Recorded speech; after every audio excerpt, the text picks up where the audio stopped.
warahmatullahi wabarakatuh. Shalom Namo Buddhaya, salam sejahtera bagi kita semua, dan salam harmoni. Yang terhormat, Bapak Alexander Hamunangan Simamora SEMPD, selaku dosen pengampu mata kuliah pengembangan bahan ajar. Baik, pada kesempatan kali ini kami dari kelompok 6 kelas 5I akan menampilkan video pembelajaran mengenai materi model pengembangan bahan ajar. Teman-teman, ayo kenalan dengan anggota kelompok 6.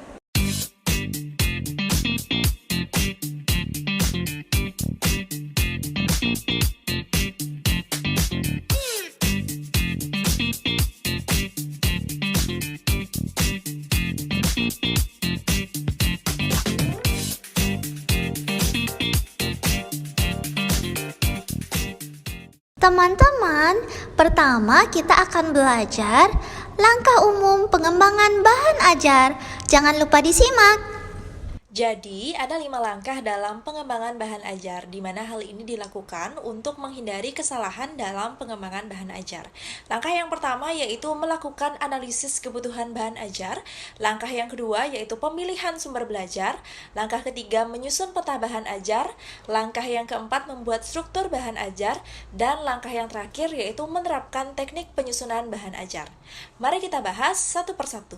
Langkah pertama yaitu menganalisis kebutuhan bahan ajar. Nah, jadi kebutuhan di sini artinya adalah kesenjangan keadaan saat ini dengan keadaan yang diharapkan. Dalam menganalisis kebutuhan bahan ajar, itu ada 3 hal yang perlu diperhatikan oleh seorang pendidik. Yang pertama yaitu menganalisis kurikulum. Analisis kurikulum itu ditujukan untuk menentukan kompetensi-kompetensi yang memerlukan bahan ajar. Jadi dengan adanya analisis kurikulum ini, maka akan dapat diketahui jumlah bahan ajar yang harus dibuat dan disiapkan dalam satu semester, serta dengan adanya analisis kurikulum dapat mengetahui dan mengidentifikasi jenis bahan ajar apa yang cocok dan relevan digunakan. Yang kedua yaitu menganalisis sumber belajar. Kriteria analisis ini didasarkan pada ketersediaan, kesesuaian, dan kemudahan dalam memanfaatkannya. Kemudian dalam menganalisis kebutuhan ajar, itu ada juga atau perlu dilakukan pemilihan dan menentukan bahan ajar yang digunakan. Jadi memilih bahan ajar itu ada 3 prinsip yang dijadikan pedoman. Prinsip pertama yaitu relevansi, artinya bahan ajar yang dipilih itu harus ada relasi dengan pencapaian kompetensi dasar maupun indikator. Yang kedua yaitu konsistensi, artinya bahan ajar yang dipilih itu harus memiliki nilai keajegan dan konsisten. Dan yang ketiga yaitu kecukupan, artinya bahan ajar itu harus dapat membantu peserta didik menguasai seluruh kompetensi yang ditentukan. Selanjutnya, langkah pengembangan bahan ajar yang kedua yaitu pemilihan sumber belajar. Jadi hal ini dilakukan untuk mengetahui sumber-sumber belajar apa yang tersedia dan dapat digunakan untuk menyampaikan isi pembelajaran. Untuk mempermudah dalam proses pemilihan sumber belajar, ada 2 kriteria yang kita gunakan. Yang pertama, umum, dan yang kedua, khusus. Kriteria umum terdiri dari yang pertama, ekonomis, artinya sumber belajar itu tidak mahal. Jadi dengan harga yang terjangkau, semua lapisan akan mampu mengadakan sumber belajar tersebut. Kemudian yang kedua, praktis dan sederhana. Jadi sumber belajar itu tidak memerlukan pelayanan atau pengadaan sampingan yang sulit dan langka. Yang ketiga yaitu sumber belajar dekat dan mudah dicari. Yang keempat yaitu fleksibel, artinya sumber belajar dapat dimanfaatkan untuk berbagai tujuan pembelajaran. Sedangkan untuk kriteria khusus ada 5 hal. Yang pertama yaitu sumber belajar dapat memotivasi peserta didik untuk belajar. Yang kedua, sumber belajar mendukung pencapaian tujuan pembelajaran. Yang ketiga, sumber belajar yang dipilih hendaknya dapat diobservasi, dianalisis, dicatat secara teliti, dan sebagainya. Kemudian yang keempat, sumber belajar dapat digunakan untuk memecahkan masalah yang dialami peserta didik selama proses pembelajaran. Dan yang kelima, sumber belajar dapat berfungsi sebagai alat, metode, dan strategi penyampaian pesan. Langkah berikutnya adalah menyusun peta kebutuhan bahan ajar. Menurut Departemen Pendidikan Nasional 2004, terdapat 3 kegunaan dalam menyusun peta kebutuhan bahan ajar. Di antaranya, yang pertama, itu mengetahui jumlah bahan ajar yang harus ditulis. Yang kedua, mengetahui urutan bahan ajar, di mana urutan ini sangat diperlukan dalam menentukan prioritas penulisan. Yang ketiga, menentukan sifat bahan ajar, di mana sifat bahan ajar tersebut terbagi menjadi dua jenis, dependen memiliki kaitan dengan bahan ajar lainnya, dan independen, bahan ajar tersebut berdiri sendiri, serta dalam penyusunannya tidak terikat dengan bahan ajar lainnya. Langkah keempat adalah membuat struktur bahan ajar. Bahan ajar terdiri atas susunan bagian-bagian yang kemudian dipadukan sehingga akan menjadi sebuah bangunan yang utuh yang layak disebut suatu bahan ajar. Nah, terdapat 7 komponen dalam setiap bahan ajar. Di antaranya yang pertama ada judul, kemudian petunjuk belajar, kompetensi dasar, materi pokok, informasi pendukung, latihan atau tugas atau langkah kerja, dan yang terakhir yaitu ada penilaian. Langkah terakhir adalah menerapkan teknik penyusunan bahan ajar. Jadi terdapat beberapa ketentuan dalam penyusunan bahan ajar cetak yang hendak kita jadikan suatu pedoman. Di antaranya, yang pertama judul yang disajikan harus berisi kompetensi atau materi pokok yang harus dicapai oleh peserta didik. Kemudian susunan tampilannya harus jelas dan menarik. Yang ketiga, bahasanya mudah dipahami. Yang keempat, mampu menguji pemahaman. Jadi ini biasanya ditandai dengan adanya soal-soal latihan. Yang kelima, adanya stimulan. Jadi hal ini menyangkut enak tidaknya bahan ajar tersebut dilihat. Kemudian kemudahan dibaca. Hal ini mencakup keramahan bahan ajar pada saat dibaca. Dan yang terakhir, materi pembelajaran yang disajikan sebaiknya dimulai dari yang mudah ke hal yang sulit, sehingga nantinya peserta didik akan lebih mudah dalam membangun pengetahuannya. Selanjutnya, kita akan belajar model pengembangan bahan ajar. Yang pertama yaitu model ADI. Nah, model ADI ini terdiri atas 5 langkah, yaitu yang pertama tahap analisis, kedua tahap desain, ketiga tahap pengembangan, keempat tahap implementasi, dan yang terakhir tahap evaluasi. Nah, untuk yang pertama yaitu tahap analisis. Nah, tahap analisis ini meliputi kegiatan melakukan analisis kompetensi, yang kedua melakukan analisis karakteristik peserta didik tentang kapasitas belajar, pengetahuan, keterampilan, serta aspek lain yang terkait, dan yang terakhir melakukan analisis materi sesuai dengan tuntutan kompetensi. Untuk yang kedua yaitu tahap desain. Menurut Tegah dan Kimna tahun 2010, tahap desain ini dilakukan dengan kerangka acuan sebagai berikut, yaitu yang pertama, untuk siapa pembelajaran atau bahan pembelajaran dirancang, kemudian kemampuan apa yang diinginkan untuk dipelajari, selanjutnya bagaimana materi pelajaran atau keterampilan dapat dipelajari dengan baik, dan yang terakhir bagaimana menentukan tingkat penguasaan pelajaran yang sudah dicapai. Untuk yang ketiga yaitu tahap pengembangan atau development. Nah, tahap pengembangan ini adalah menerjemahkan spesifikasi desain ke dalam bentuk fisik sehingga langkah ini menghasilkan prototipe, produk pengembangan, kompetensi, materi, soal-soal latihan, dan sumber belajar yang ditentukan pada tahap desain dan diramukan pada tahap pengembangan menjadi bahan ajar. Yang keempat, tahap implementasi. Nah, hasil pengembangan atau bahan ajar ini diterapkan dalam pembelajaran untuk mengetahui pengaruh terhadap kualitas pembelajaran yang meliputi keefektifan dan efisiensi pembelajaran. Dan yang terakhir tahap evaluasi atau evaluation. Tahap evaluasi ini meliputi evaluasi formatif dan evaluasi sumatif. Evaluasi formatif ini dilakukan untuk mengumpulkan data pada setiap tahap pengembangan yang digunakan untuk memperbaiki bahan ajar. Nah, kemudian evaluasi sumatif ini dilakukan pada akhir pengembangan untuk mengetahui pengaruhnya terhadap hasil belajar peserta didik. Untuk model yang kedua yaitu model Degang 1990. Model Degang ini merupakan salah satu model yang dapat digunakan mengembangkan bahan ajar. Adapun beberapa analisisnya yaitu yang pertama analisis tujuan dan karakteristik bidang studi. Nah, analisis tujuan dan karakteristik isi bidang studi ini perlu dilakukan pada awal kegiatan desain pembelajaran.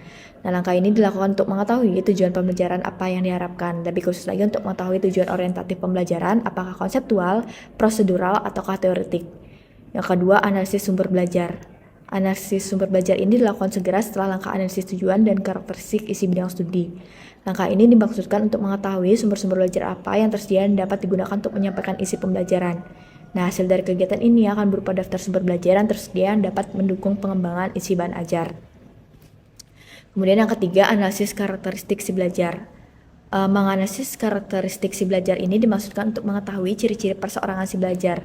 Nah, beberapa yang termasuk dalamnya adalah bakat, kematangan tingkat berpikir, motivasi, dan kemampuan awalnya. Kemudian menetapkan tujuan dan isi pembelajaran. Nah, hasil dari langkah ini akan berupa daftar yang memuat rumusan tujuan khusus pembelajaran dan tipe serta struktur isi yang akan dipelajari siswa untuk mencapai tujuan belajar yang telah ditetapkan. Yang kelima, menetapkan strategi pengorganisasian. Nah, menetapkan strategi pengorganisasian ini segera bisa dilakukan setelah analisis dan menetapkan tipe serta karakteristik isi pembelajar. Nah, pengorganisasian ini menaruh perhatian pada cara-cara memilih dan menata isi bidang studi ke dalam struktur yang bermakna. Kemudian menetapkan strategi penyampaian. Menetapkan strategi penyampaian isi pembelajaran didasarkan pada hasil analisis sumber belajar. Nah, pada langkah ini daftar yang sudah dibuat tersebut dijadikan dasar memilih dan menetapkan strategi penyampaian isi. Kemudian menetapkan strategi pengelolaan. Untuk menetapkan strategi pengelolaan pembelajaran tergantung pada hasil analisis karakteristik peserta didik. Nah, strategi pengelolaan menaruh perhatian pada penataan interaksi antara siswa dengan setiap sumber belajar yang dirancang untuk dalam pembelajaran. Yang terakhir, pengukuran hasil pembelajaran. Pengukuran hasil pembelajaran ini yang mencakup pengukuran efisiensi dan daya tarik pembelajaran menggunakan bahan ajar yang telah dikembangkan. Nah, kegiatan ini dilakukan dengan mengadakan pengamatan proses pembelajaran dan tes hasil belajar. Hasil dari kegiatan ini akan berupa bukti mengenai tingkat efektivitas, efisiensi, dan daya tarik pembelajaran menggunakan bahan ajar. Model pengembangan bahan ajar yang ketiga adalah model Bergman and Moore. Secara khusus, model ini digunakan sebagai panduan dan manajemen produksi produk multimedia interaktif. Akan tetapi, secara umum, model ini juga dapat digunakan untuk suatu jenis atau lebih produk pembelajaran interaktif lainnya, seperti pembelajaran online. Model Bergman and Moore memuat 6 aktivitas utama, yaitu sebagai berikut. Aktivitas pertama yaitu analisis. Model Bergman and Moore mendorong desainer untuk melakukan analisis awal secara menyeluruh dengan cara memeriksa berbagai aspek yang terlibat dalam pengembangan produk. Model ini menunjukkan 4 bidang analisis dalam menentukan tujuan dan kebutuhan pengembangan, yaitu analisis masalah, mengapa melakukan pengembangan, analisis pengguna, siapa sasaran yang menggunakan produk pengembangan, analisis tugas atau kebutuhan, apa yang dapat sasaran lakukan terhadap produk yang dikembangkan, dan analisis lingkungan, di mana produk akan digunakan. Aktivitas yang kedua yaitu desain. Tahap ini menggunakan output berupa deskripsi produk yang dikembangkan dalam kegiatan analisis dan mengelompokkannya menjadi 2 tingkat, yaitu desain umum dan desain rinci. Desain umum yaitu menentukan urutan segmentogram, sedangkan desain rinci adalah menentukan unsur-unsur motivasi, strategi interaksi jenis media berupa teks, gambar, animasi, audio, dan video yang cocok, dan metode penilaian. Aktivitas ketiga yaitu pengembangan. Hal pokok tahap pengembangan adalah menyiapkan dokumen untuk tahap produksi. Komponen yang dikembangkan pada tahap ini berdasarkan output dari tahap desain. Misalnya, urutan sajian materi pada tahap desain dapat dikembangkan menjadi flowchart dan storyboard. Aktivitas keempat yaitu produksi. Kegiatan produksi meliputi terjemahan dari dokumen kertas berupa storyboard, skrip audio, dan syuting skrip dari tahap pengembangan ke tahap produksi yang akan memberikan kontribusi pada produk akhir. Misalnya, storyboard pada tahap pengembangan diimplementasikan menjadi tampilan antarmuka atau interface, media, dan komponen-komponen media. Aktivitas kelima yaitu penggabungan. Tahap penggabungan merupakan tahap mengintegrasikan beberapa media menjadi satu produk yang utuh. Tahap ini memiliki 3 subaktivitas, yaitu pengkodean, pengujian, dan penyetelan. Tahap pengkodean yaitu untuk mengintegrasikan unsur multimedia menggunakan kode sesuai software yang digunakan menjadi serangkaian presentasi yang utuh. Tahap pengujian yaitu untuk mencoba aplikasi dari perspektif pengguna akhir yang bertujuan mengungkapkan kesalahan-kesalahan sebagai bahan perbaikan. Dan tahap penyetelan yaitu untuk melihat kelancaran dan memperbaiki presentasi, logika, dan interaksi menjadi produk yang siap untuk divalidasi. Aktivitas yang keenam adalah validasi, merupakan tahap mengkomparasi produk dengan sasaran. Bergman and Moore menyarankan 3 langkah untuk aktivitas validasi, yaitu yang pertama persiapan, membuat instrumen validasi, menentukan validator atau ahli, dan membangun lingkungan yang kondusif sebelum validasi yang akan dilaksanakan. Kedua, melakukan validasi melalui pengamatan, wawancara maupun rekaman. Dan yang ketiga, menilai hasil validasi yaitu menganalisis temuan menjadi laporan resmi untuk diperiksa dan untuk menentukan tindakan berikutnya yang mungkin dapat dilakukan. Model pengembangan bahan ajar yang keempat adalah model Hanafin and Peck. Model ini adalah model desain pembelajaran yang terdiri dari 3 fase, yaitu fase analisis keperluan, fase desain, dan fase pengembangan serta implementasi. Fase pertama adalah analisis kebutuhan yang dilakukan dengan mengidentifikasi kebutuhan-kebutuhan dalam mengembangkan suatu bahan ajar, termasuk di dalamnya tujuan dan objektif bahan ajar yang dibuat, pengetahuan dan kemahiran yang diperlukan oleh kelompok sasaran, peralatan dan keperluan bahan ajar. Fase kedua adalah fase desain. Informasi dari fase analisis dipindahkan ke dalam bentuk dokumen yang akan menjadi tujuan pembuatan bahan ajar. Salah satu dokumen yang dihasilkan dalam fase ini adalah dokumen storyboard yang mengikut urutan aktivitas pembelajaran berdasarkan keperluan pelajaran dan objektif bahan ajar seperti yang diperoleh dalam fase analisis keperluan. Fase ketiga adalah fase pengembangan dan implementasi, terdiri dari penghasilan diagram alur, pengujian, serta penilaian formatif dan penilaian sumatif. Dokumen storyboard akan dijadikan landasan bagi pembuatan diagram alir yang dapat membantu proses pembuatan bahan ajar. Berikutnya, 5. Model 4D. Model 4D dalam pengembangan bahan ajar adalah sebuah pendekatan yang digunakan dalam pengembangan bahan ajar untuk memastikan bahwa bahan ajar tersebut relevan, efektif, dan sesuai dengan kebutuhan pembelajaran. Model ini terdiri dari 4 langkah utama, yaitu pertama, define atau pendefinisian. Pada tahap ini, pengembangan bahan ajar harus mengidentifikasi tujuan pembelajaran yang jelas, audiens sasaran, misalnya peserta didik, serta sumber daya yang tersedia. Ini adalah langkah awal dalam memahami apa yang perlu diajarkan dan kepada siapa. Kedua, desain atau perancangan. Setelah tujuan dan kebutuhan telah ditentukan, langkah selanjutnya adalah merancang bahan ajar itu sendiri. Ini mencakup pengembangan struktur bahan ajar, konten, metode pengajaran, dan juga strategi yang akan digunakan untuk mencapai tujuan pembelajaran. Desain bahan ajar harus mempertimbangkan keberagaman gaya belajar dan juga metode pengajaran yang sesuai. Ketiga, develop atau pengembangan. Pada tahap ini, bahan ajar sebenarnya dibuat atau dikembangkan. Ini melibatkan penulisan, pembuatan materi, produksi video, atau pengembangan konten online sesuai dengan desain yang telah direncanakan sebelumnya. Proses ini melibatkan pembuatan materi pembelajaran yang sesuai dengan kebutuhan dan juga tujuan yang telah ditentukan sebelumnya. Dan yang terakhir, keempat, disseminate atau penyebarluasan. Setelah bahan ajar tersebut dibuat, tahap selanjutnya adalah pengiriman materi kepada audiens sasaran, misalnya peserta didik. Pengiriman ini dapat dilakukan melalui berbagai media, termasuk kelas tatap muka, luring, dan juga pembelajaran secara daring. Keenam, model Azure. Model Azure adalah suatu kerangka kerja yang digunakan dalam pengembangan bahan ajar untuk memastikan bahwa bahan ajar tersebut dirancang dan disampaikan secara efektif kepada siswa. Model ini juga terdiri dari 4 tahap. Pertama, menganalisis karakteristik siswa. Pada langkah ini, guru atau pengembang bahan ajar mengumpulkan informasi tentang siswa seperti usia, tingkat pengetahuan, jenjang pendidikan, kebutuhan, kemampuan, serta gaya belajar siswa, apakah itu auditori, audiovisual, ataupun kinestetik. Kedua, menyatakan tujuan pembelajaran.